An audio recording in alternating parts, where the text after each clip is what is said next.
Hai, perkenalkan nama saya Syahrul Kurnia, MPM 1941096. Pada video ini saya akan menjelaskan tentang perilaku bullying di lingkungan sekolah dan cara pencegahannya. Yang pertama itu pengertian bullying.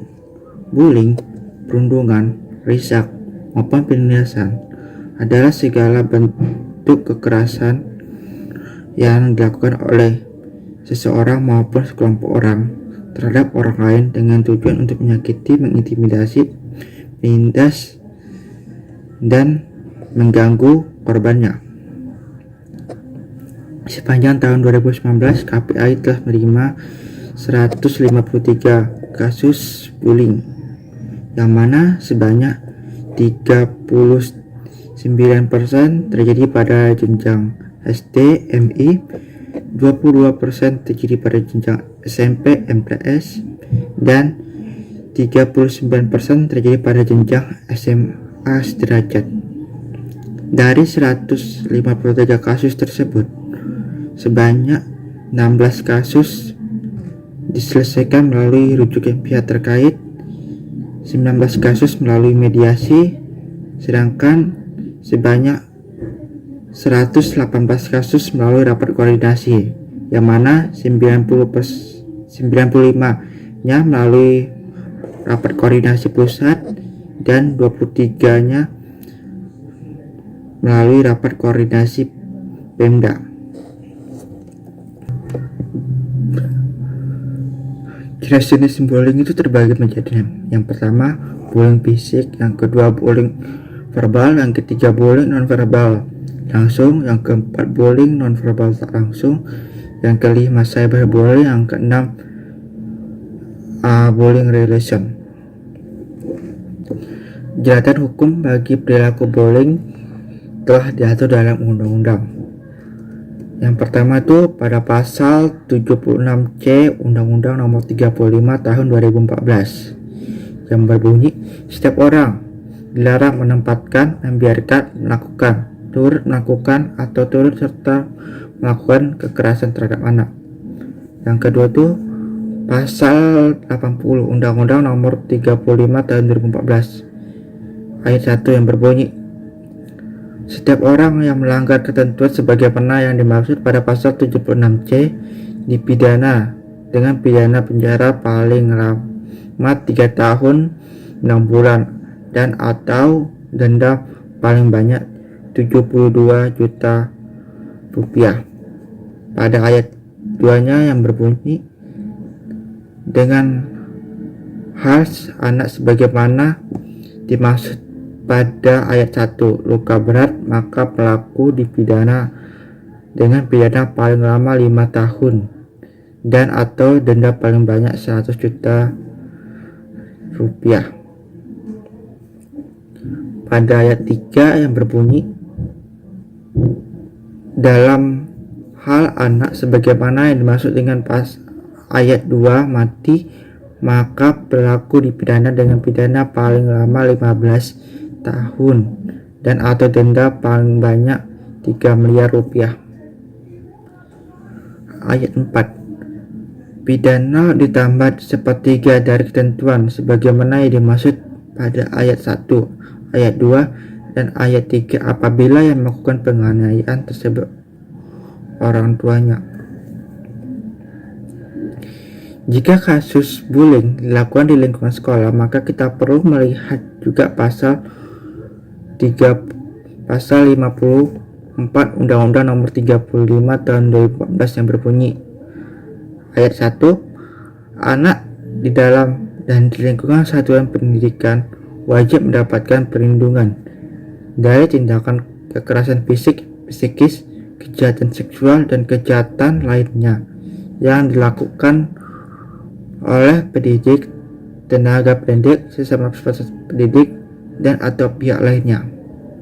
Pada ayat 2 yang berbunyi, perilaku sebagaimana yang maksud pada ayat 1 dilakukan oleh pendidik, tenaga pendidik, aparat pemerintahan, dan atau masyarakat,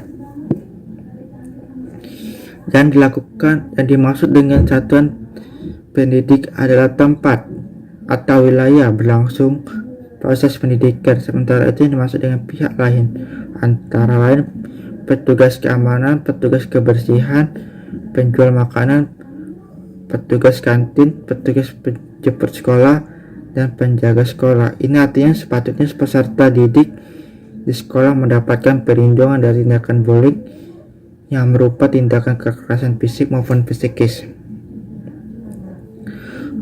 Pada kegiatan saya sebelumnya, saya telah mengunjungi SMA 1 Batam untuk mewawancarai seorang siswa dan guru BK-nya tentang perilaku bullying. Oke, saya akan menampilkan videonya.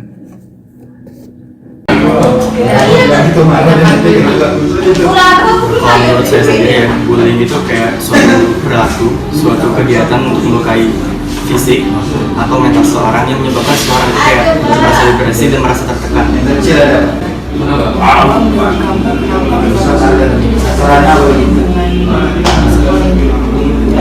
Ya, kalau menurut saya sendiri, faktor penyebab bullying itu banyak ya. Mungkin salah satunya ada rasa iri terhadap orang tersebut, atau mungkin orang yang dibully itu melakukan kesalahan. Jadi kayak dia tuh kayak sebagai kambing hitamnya, sehingga dia dibully gitu. Bullying itu kan banyak nih jenisnya. Ada yang lewat verbal, ada yang lewat fisik, ada yang lewat sosial media juga. Untuk mencegah, ya yang jelas terutama agama ya, karena agama itu segala dari segalanya lah pokoknya. Kalau pandangan ibu itu sangat bahaya ya, sangat berbahaya itu. Baik masalahnya kecil maupun masalahnya besar, itu sangat berbahaya. Nah, bagaimana penanganan kasusnya? Yang pertama, kalau kawannya, sekretaris ketua kelas ada melapor ke sini, ibu baru tahu ternyata ada bullying. Ya, kalau masalah sanksi tegas itu kesiswaan, kita punya poin, punya tata tertib. Nanti kalau misalnya berkelahi, kasus itu ada dalam tata tertib itu tentang bullying itu. Tadi dulu kalau ibu khusus ibu di sini, tentu kita cari dulu kalau ibu khusus BK yang biasa hari-hari yang berhubungan dengan psikologi, ibu lihat dulu ini permasalahannya di mana. Kita biasa yang membuli ini biasanya lebih banyak bermasalah di rumah, kurang perhatian orang tua, kurang kasih sayang. Itu aja pertanyaan. Cara-cara untuk mencegah perilaku bullying di lingkungan sekolah. Pertama, bimbingan konselor di sekolah diharapkan mampu untuk mencegah dan minimalisir perilaku bullying. 2. Siswa yang mengalami tindakan bullying hendaknya melapor kepada guru, pihak sekolah maupun orang tuanya. 3.